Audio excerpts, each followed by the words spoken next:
დილამშვიდობისა კიდევ ერთხელ თქვენ უყურებთ კურიერს 9 საათზე. საქართველოს პარლამენტის თავმჯდომარე ჩინეთშია. შალვა პაპუაშვილი დელეგაციასთან ერთად პეკინში ჩინეთის სახალხო კონგრესის თავმჯდომარის მოწვევით ოფიციალური ვიზიტით ჩავიდა. დაგეგმილია მაღალი დონის შეხვედრები. პაპუაშვილთან ერთად პეკინში იმყოფებიან ვიცე-სპიკერები ნინო წილოსანი, სოზარ სუბარი და გიორგი ვოლსკი, რომელიც საქართველოს-ჩინეთის საპარლამენტო მეგობრობის ჯგუფს ხელმძღვანელობს. დელეგაციაში ასევე არიან საგარეო ურთიერთობათა და აგრარულ საკითხთა კომიტეტების თავმჯდომარეები. ეს ბოლო 20 წელიწადში საქართველოს პარლამენტის თავმჯდომარის პირველი ოფიციალური ვიზიტია ჩინეთში.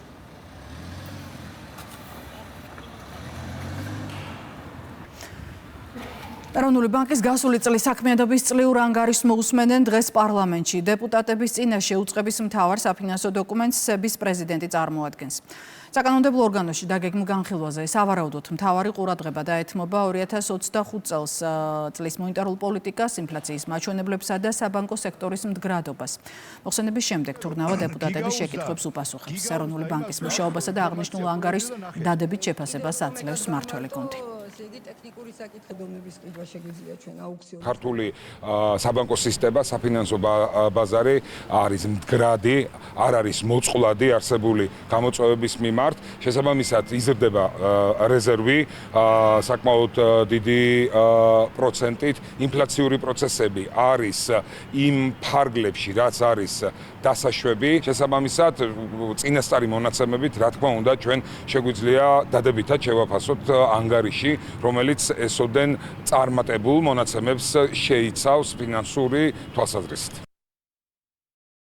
თუ თეირანი სწრაფად არ დათანხმდება შეერთებული შტატების სამშვიდობო შეთანხმებას, მათგან არაფერი დარჩება, წერს ამერიკის პრეზიდენტი საკუთარ სოციალურ ქსელში. შეერთებული შტატებისა და ისრაელის მიერ 28 თებერვალს დაწყებული მასშტაბური იერიშების შემდეგ ვაშინგტონი ირანთან სამხედრო კონფლიქტის დასრულებასა და ახლო აღმოსავლეთში შექმნილი კრიზისიდან გამოსვლას ამ დრომდე ცდილობს. მიუხედავად იმისა, რომ მხარეები პაკისტანის შუამავლობით 8 აპრილს ზავზე შეთანხმდნენ, სამშვიდობო მოლაპარაკებები ჩიხში შევიდა, რასაც შეერთებული შტატების მხრიდან ირანის ნავსადგურების ბლოკადა მოყვა. ირანული მედიის ცნობით, კონფლიქტის დასასრულებლად თეირანის მიერ შეთავაზებულ პირობებზე ვაშინგტონი კონკრეტულ დათმობებზე არ მიდის.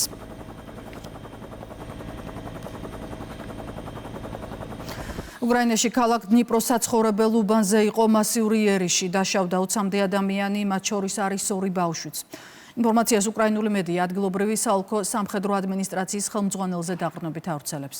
რუსებმა დნიპროზე თავდასხმა კვირა საღამოდან დაიწყეს. თავდაპირველად ქალაქზე იერიში დრონებით იყო, მოგვიანებით კი ბალისტიკური და ფრთოსანი რაკეტებიც გამოიყენეს. პარალელურად კიდევ ერთი დრონი სავარაუდოდ ისევ უკრაინული ჩამოვარდა ლიეტუვაში. საფრენი აპარატის ნამსხვრევები ქვეყნის ჩრდილო-აღმოსავლეთში ღამით მინდორში აღმოაჩინეს. ბოლო თვეების განმავლობაში უკრაინულმა დრონებმა ლიეტუვის, ლატვიის, ესტონეთისა და ფინეთის საჰაერო სივრცე რამდენჯერმე გადაკვეთეს. 2 თვის წინ კი ერთ-ერთი აპარატი ესტონეთში ერთ-ერთი დასახლების ელექტროსადგურის საკვამურს მოხვდა. უკრაინულმა მხარემ ბალტიისპირეთსა და ფინეთს მომხდარი ინციდენტებისთვის მაშინ ბოდიში მოუხადა და განმარტა, რომ რუსეთის წინააღმდეგ გამოყენებულმა დრონებმა კურსი მოწინააღმდეგის რადიოელექტრონული ბლოკირების გამო აურიეს. ძლიერი მიწისძვრა ჩინეთში, ქვეყნის სამხრეთში 5.2 მაგნიტუდის სიმძლავრის ბიძგები დაფიქსირდა. ეპიცენტრი ქვეყნის სამხრეთ-აღმოსავლეთით ლიუჭუს ოლქში იყო. სტიქიამ 9 საცხოვრებელი სახლი მიწასთან გაასწორა, დაზიანებული ათობით შენობა. ნანგრევებში მოყოლილთა ძებნა ამ წუთებშიც უწყვეტ რეჟიმში მიმდინარეობს. კატასტროფის ზონაში მობილიზებული ასობით მაშველი, მძიმე ტექნიკა და სპეციალური ძაღლები. მსხვერპლის რაოდენობა ამ დრომდე დაუზუსტებელია.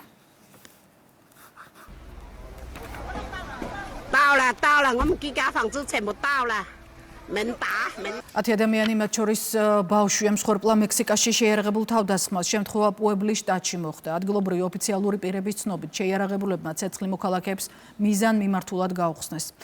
დამნაშავეთა ადგილსამყოფელის დადგენას მექსიკელი სამართალდამცველები ცდილობენ. შტატის საზოგადოებრივი უსაფრთხოების სამინისტრომ პირობა დადო, რომ მკვლელობა დაუსჯელი არ დარჩება. თავდასხმის მოტივის დასადგენად ძიებაა დაწყებული.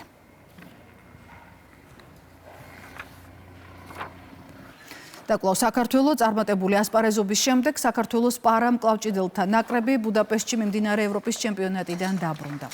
ჯამში ქართულმა სპორტსმენებმა ტურნირზე 125 медали მოიპოვეს, აქედან 61 ოქროა.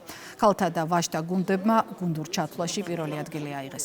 თბილისის აეროპორტში ჩემპიონებს ახლობლები და გულშემატკივრები დახვდნენ. პარამკლავჭიდელებმა სულ მოვიპოვეთ 61 ოქროს მედალი, 47 ვერცხლი, 17 ბრინჯაო. ეს არის ძალიან დიდი შედეგი, საუკეთესო შედეგია. ახლა გამოდიან დიდები, ტიპიურები, რომლებიც დამთავრებენ 20-ში ამ გამოსვლას, ამ შეჯიბრს და მინდა რომ უსურო გამარჯვება და დიდი წარმატება და ისეთი შედეგის გაკეთება, როგორ შედეგითა ჩვენ ჩამოვიდეთ. გავიმარჯვეთ ალბათ პირველი ადგილი პატარებში 23 წლამდე 60 კილოგრამში და დიდებში 85 კილოგრამში ავიღე მეორე ადგილი. ემალოდინებს საერთოდ არ ველოდი რომ ესეთ შედეგებს დავდევდით საქართველოს ნაკრები მთლიანობაში და თავად მეც ძალიან ბევრი медали ავიღეთ და კარგია რომ საქართველოს ვასახელეთ ესე მსოფლიოს ასპარეზზე. დღეს მნიშვნელოვანი დღე არის, რადგან სამშობლოს დაუბრუნდნენ პარასპორტსმენები.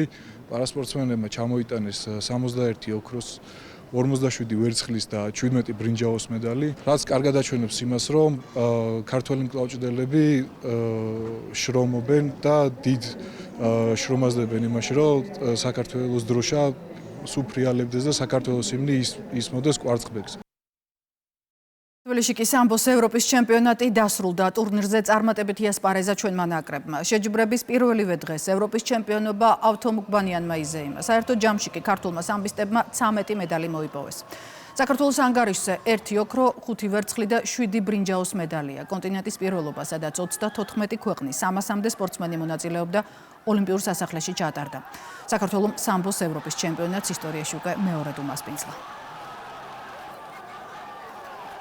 წარმატებით დასრულდა საქართველოში გამართული ევროპის ჩემპიონატი სამბოში, რომელსაც სპორტის სამინისტროს მხარდაჭერით სამბოს ეროვნულმა ფედერაციამ უმასპინძლა.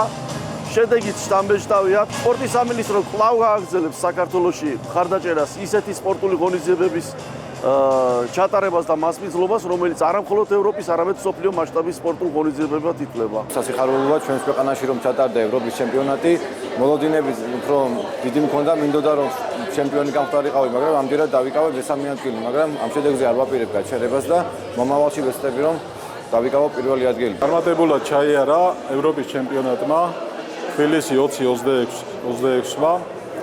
ჯამურად ავიღეთ 13 медали, 1 ოქრო, 5 ვერცხლი და 7 ბრინჯაო. უძველესი ქართული სიმღერები და რიტუალები ანსამბლმა მჭელის სკენეს თეატრში პირველი კონცერტი გამართა.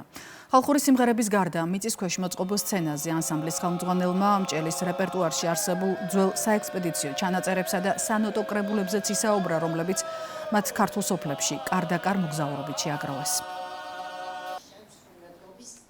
ძალიან კარგი საღამო გამოვიდა, ჩვენ შევასრულეთ ქართული ხალხური სიმღერები. ძალიან გავაყოფირო რომ ჩვენ ბიჭებთან ძალიან კარგი საღამო გამოვიდა. ძალიან საპასუხისმგებლო კონცერტი ქონდა. ეს პირველი კონცერტი იყო ჩვენთვის და ძალიან გაგვიხარდა რომ ბევრი ხალხი მოვიდა და ამდენი ტაში და ოვაცია დავიმსახურეთ. ძალიან საპასუხისმგებლო იყო ეს გამოსვლა.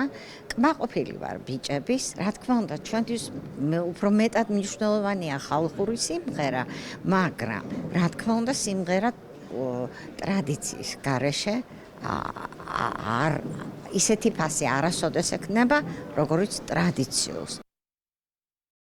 მხატვარ საბა გელაშვილის რიგით მესამე პერსონალური გამოფენა ექსპოზიცია სახელწოდებით ისე ახლოს ბაია გალერეამ უმასპინძლა. წარმოდგენილი იყო ახალგაზრდა ხელოვანის 22 ნამუშევარი. გელაშვილის ნახატების უმეტესობა აბსტრაქტული ხასიათისაა. ექსპოზიციაზე გამოფენილი ტილოები ფერების საშუალებით ავტორის შინაგან განწყობას გადმოსცემს და მნახველს საკუთარი ინტერპრეტაციის სივრცეს უდავებს. გამოფენის სათაური არის ისე ახლოს. გამოფენაში წარმოდგენილია 22 ნამუშევარი. გამოფენის მიმართ მნახველებმა უნდა გადაწყვეტონ, როგორი დამოკიდებულება იქნებათ და სათაურის მიმართაც ასევე. შემოქმედებაზე რაც შემიძლია ვთქვა ის არის, რომ მგონია, რომ ცხოვრება და ცხოვრების მიმართ რას როგორ ტოვებ, ბევრ ამბებს წყვეტავს ხელოვანისთვის. გამორჩეული მხატვარია, მინდა გითხრათ, ძალიან სასიამოვნოა ამ სივრცეში ყოფნა. საერთოდ ეს გალერეა ძალიან მიყვარს და ექსპოზიცია არის თვითონ ძალიან საინტერესო და თვითონ საბა არის არაჩვეულებრივად ნიჭიერი და გამორჩეული ახალგაზრდა და მე მივესალმები ასეთ წამოწყებებს, რომ ყოველთვის წარმოაჩინონ ახალ-ახალი ხატრები, რომელსაც ძალიან დიდი მომავალი ექნება. დღის ამბების ნახვა ვრცლად ჩვენს ვებგვერდზე, რუსთავი 2.G შეგიძლიათ, კურიერის ხრაზი ამით დასრულებულია.